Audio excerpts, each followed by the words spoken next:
Jean-Louis Hennaut m'avait demandé de mettre comment l'industrie du médicament contribue-t-elle au bien-être animal, ce que j'ai transformé à comment le médicament contribue-t-il au bien-être animal. Alors, je suis Éric Vandael, moi je pense que beaucoup me connaissent, et je regarde ça avec, comme je dis souvent, je suis un observateur intéressé mais pas impliqué. Alors, ça a déjà été dit, la santé animale est une évidence du bien-être animal, donc je vais passer rapidement pour gagner du temps, sachant que le médicament, finalement, il intervient de la conception au point de reproduction jusqu'à l'euthanasie, si on va jusqu'au bout, sans qu'on soit concentré sur l'abattage ou les 5 dernières minutes de la vie. Le rapport bénéfice-risque, évidemment, ça, le bien-être animal fait partie des bénéfices, ou le mieux-être animal, si on prend les médicaments curatifs. Il faut bien connaître aussi que le propriétaire, et notamment ces aspects de contention, ont beaucoup contribué à améliorer le bien-être animal, puisque un animal qui bouge, c'est quand même pas facile à soigner. Et plus les médicaments durent longtemps, moins on les stresse par la contention. Donc il y avait l'observance, si on peut dire, la santé animale, l'analgésie, l'anesthésie, qui jouent beaucoup. Les risques, évidemment, je n'ai pas pris en compte cet aspect-là. Je me suis intéressé que à la partie santé animale, mais il faut reconnaître aussi que ces risques résidus antibiorésistants, résistants antiparasitaires et écotox, parfois viennent en conflit, on va dire, avec le bien-être animal ou la santé animale. Et quelquefois, la balance tourne dans l'autre sens. Donc, j'ai essayé de vous faire ça par la preuve, en vous montrant que j'ai analysé les 661 nouvelles AMM des 10 dernières années, depuis le 15 décembre 2007 exactement. Et puis, là-dessus, il y en a 85 exactement, donc un peu moins d'une centaine, qui sont pour moi des innovations significatives. Donc on ne peut pas dire que les laboratoires n'innovent plus, qu'il n'y a plus de dégénériques, etc., comme je l'entends souvent, même s'il y en a sans doute les 3/4. Ces innovations, elles apportent des bénéfices, on va le voir, donc, que ce soit des bénéfices curatifs, préventifs, d'innocuité, de praticité, et c'est un point quand même essentiel pour nous, et aussi quelques réponses, au moins une réponse, aux attentes sociétales. On a parlé d'analgésie, donc je vais faire dire, ça a été quand même la dernière décennie, a été pour les Français, on va dire, là où on a eu le plus de nouveaux analgésiques dans de nouvelles classes qui sont apparus, au moins chez les animaux de compagnie. Il y en avait déjà avant, bien entendu. Mais enfin, on a quand même eu, en dehors des ADNS, des opiacés non stupéfiants qui sont quand même des vieilles molécules, mais qui n'existaient pas, en France en tous les cas, des stupéfiants, et puis l'essor des anesthésiques volatiles. Donc, sur ce plan de prise en charge de la douleur et de l'anesthésie, il y a eu des progrès assez extraordinaires qui ont été faits dans les médicaments et aussi dans la pratique. Les eaux florales sont maintenant des choses qui sont couramment utilisées. Chez les chevaux, qui sont peut-être l'animal qui exprime le plus la douleur, je ne dis pas que les autres ne ressentent pas la douleur, mais les chevaux, avec cet animal qui a à l'évidence mal aux antérieurs, mais il a aussi mal aux postérieurs quand on voit la photo, c'est impressionnant. Là, il y a eu des progrès qui ont été faits, encore une fois, sur ces dernières années. Je ne vais pas les lister, mais enfin, elles sont listées sur les écrans pour aller vite. On peut insister sur les dernières, on va dire, et puis, puisque c'est les cellules souches, puisque on a eu les premières approbations, pas encore, mais approbation en vue d'une future animale sur les cellules souches. Donc là aussi, il y a eu quand même d'énormes progrès assez extraordinaires qui ont été faits en 10 ans.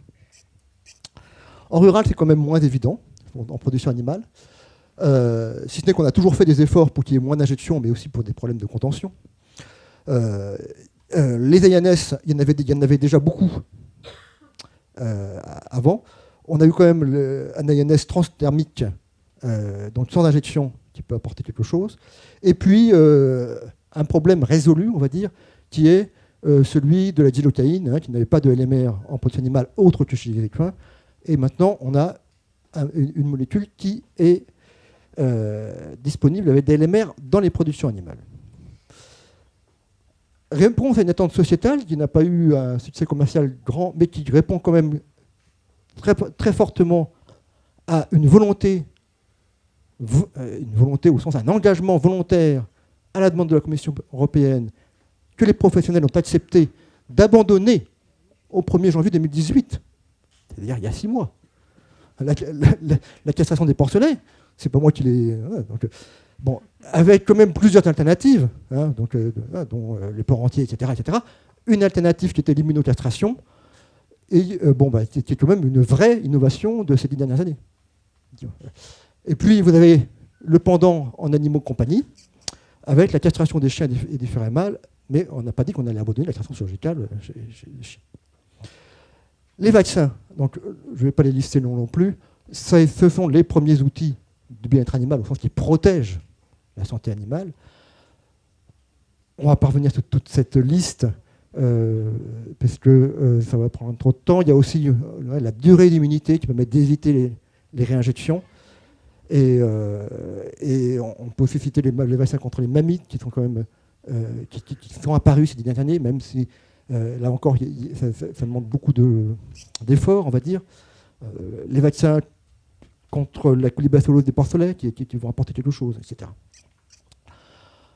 Un animal de compagnie, alors là, Jean-François, tu vas avoir de quoi faire remplir ton prix de l'innovation thérapeutique, parce que, grosso modo, en 10 ans, il y a eu 10 nouvelles classes. Voilà, alors, c'est pareil, je ne vais pas les lister, notamment dans les applications, notamment dans les pruites, avec deux classes majeures, à mon sens, qui sont apparues, sur des maladies qui sont certes rares, mais même, on pourrait qualifier presque d'orphelines, des médicaments qui sont arrivés, notamment sur la maladie d'Addison, donc sur les papilles de la prostate, etc. Bon, là encore, vous avez une liste.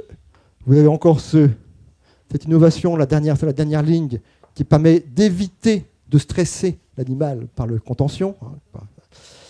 Et puis, chez les chats, peut-être un peu moins, mais là encore aussi, quand même, 3 nouvelles classes. Premier inhibiteur calcique, premier sartan, et un produit très particulier à base de canaripodes, de synthèse d'interleukine 2 avec les canaripodes.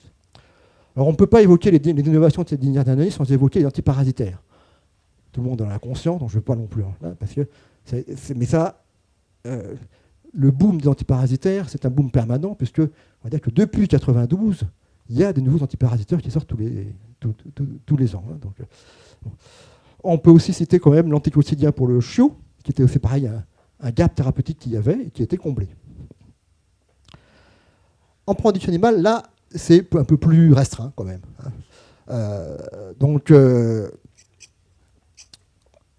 En vache laitière, on a eu 3 innovations qui apportent vraiment quelque chose en termes de santé animale. On peut l'Imrestore, et puis la deuxième, qui est aujourd'hui en suspension d'AMM malheureusement, mais qui apportait réellement quelque chose en termes de douleur et de confort sur le tarissement, parce que même si la vache n'exprime pas la douleur au tarissement, c'était évident qu'elle souffre. Et ce produit apportait vraiment quelque chose. D'antiparasitaire, donc 2, pour le traitement des peaux rouges, le titre de zinc, c'est pareil, là c'est une nouveauté, entre guillemets, une nouveauté mais, assez ancienne, et qui du coup tombe dans le côté écotox. Et puis beaucoup d'innovations sur les abeilles, sur une seule maladie, la paroisse, mais il n'y avait quasiment pas de produits il y a 10 ans. Il n'y en avait quasiment pas. Il y en avait 3 ou 4, et on a eu presque 10 de plus. Ce qui ne veut pas dire que la paroisse est un problème réglé. Et puis alors, quelque chose qui n'a pas été vécu un peu rapidement, alors que je vais peut-être insister davantage, sur l'industrie de la santé animale et sa R&D, et en quoi la R&D peut-elle contribuer au bien-être animal.